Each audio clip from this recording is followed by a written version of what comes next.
নিজের জায়গায় লড়াই করতে যাবেন তাহলে আপনাদেরকে হারতে হবে, ব্যর্থ হতে হবে আন্দোলন। তাই সফল করার জন্য আমি যখন স্টেজে বসেছিলাম, আমার একজন ইমাম সাহেব ভাই বক্তৃতা দিচ্ছিলেন, আপনারা ওখানে একটা কুশপুতুল পোড়াচ্ছিলেন। আমি শুধু একটু বলতে চাই, আপনাদেরকে কোনো হতাশ করার জন্য বলিনি। আমি শুধু এতটুকু বলতে চাই যে আপনারা যে কুশপুতুল পুড়িয়েছেন, স্টেজ থেকে যারা সভা পরিচালনা করছেন তাদের অনুমতি নিয়েছেন? তারা কি আপনাদেরকে কুশপুতুলটা পোড়াতে বলেছিল? স্টেজ থেকে যদি বলে যে কুশপুতুলটা পোড়ান, তাহলে পোড়াবেন। রাসূল করিম সাল্লাল্লাহু আলাইহি ওয়াসাল্লামের যুদ্ধের ময়দানের একটু উদাহরণ দিচ্ছি আমি, যে তিনি বলেছিলেন ওহদের যুদ্ধের সময় যে 5 থেকে 7 জন সাহাবী সেনাদেরকে একটি পাহাড়ের গলিতে দাঁড় করিয়ে রেখে বলেছিলেন যে তোমরা যদি দেখতে পাও যে যুদ্ধের ময়দানে শত্রু সেনারা আমাদের মাংসগুলো টুকরো টুকরো করে ছিঁড়ে তারা তছনছ করছে, আর পাখি এসে সেখানে আমাদের মাংসগুলো খাচ্ছে, তারপরে এই গলিপথ তোমরা ত্যাগ করবে না। যখন যুদ্ধ প্রায় জিতে গেছে, ওই সাহাবীরা রাসূল করিম সাল্লাল্লাহু আলাইহি ওয়াসাল্লামের এই নির্দেশকে তারা মনে করেছে হালকা, আমরা তো জিতেই গেছি।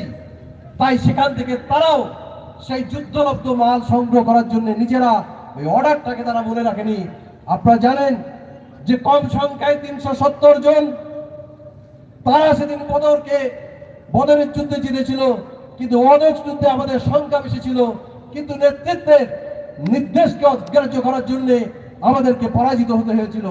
তাই আমি আপনাদের কাছে স্বনির্বন্ধভাবে অনুরোধ করব, যেখানে যা হয় আপনারা যদি পুলিশ কোনো জায়গায় ব্যারিকেড দিয়ে আটকে দেয়, তাহলে আপনাদের যদি নেতৃত্ব বলে ওখানে আপনারা রাস্তাটা ছেড়ে দিন, পাশের ময়দানে গিয়ে জড়ো হন, সেখানে বসে থাকুন, আপনারা নেতৃত্ব না আসা পর্যন্ত পুলিশের সাথে সংঘর্ষ কেন আপনারা করতে যাবেন?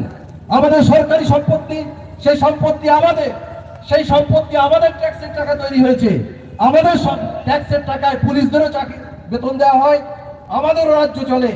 ফলে পুলিশদের সাথে তারা যদি অমানবিক হয়, সেই সমস্ত পুলিশদেরকে চিহ্নিত করুন।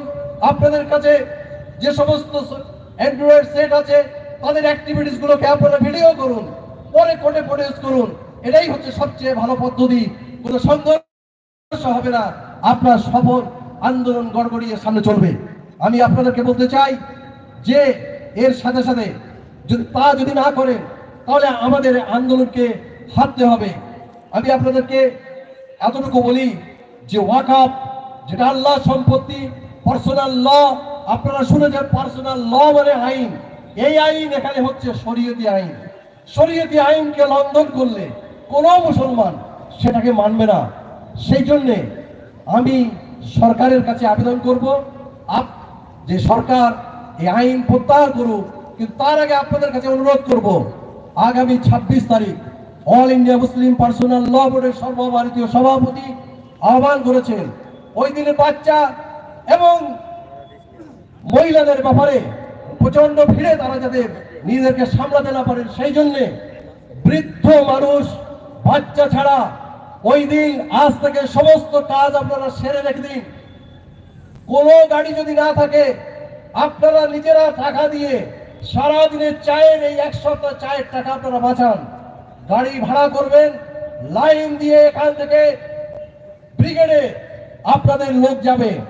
আপনারাই ব্রিগেড ভরিয়েছেন, আপনারা ঐতিহাসিক ব্রিগেড ভরিয়েছেন, অনেক প্রত্যেক বছরে ব্রিগেডে যান, কিন্তু সেই ব্রিগেডে যেটা যান সেই ব্রিগেডে যাওয়ার ভিতর দিয়ে আপনার পরকালীন জীবনের কোনো কামিয়াবি নেই।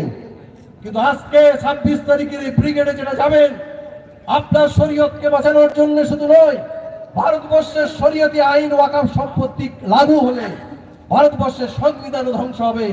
তাই সংবিধান বাঁচানোর জন্য, ওয়াকফকে বাঁচানোর জন্য, অন্যান্য সম্প্রদায়ের যে সমস্ত ধর্মীয় অনুদানকে রক্ষা করার জন্য, অতএব আপনারা যারা ময়দানে আজকে নেমেছেন, বৃহত্তর লক্ষ্য নিয়ে আপনারা এই ময়দানে নেমেছেন, সেই ময়দানের এই লড়াইকে জারি রাখার জন্য আগামী 26 তারিখে দলে দলে আপনারা যাবেন।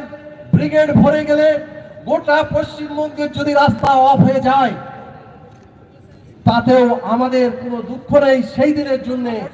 কিন্তু আপনারা চেষ্টা যদি করেন, আপনাদের মিছিলের সবচেয়ে উত্তম আদর্শ মুসলমানরা যে লাইনে যায় তাদেরকে দেখে অন্যরা যেন শিখতে পারে।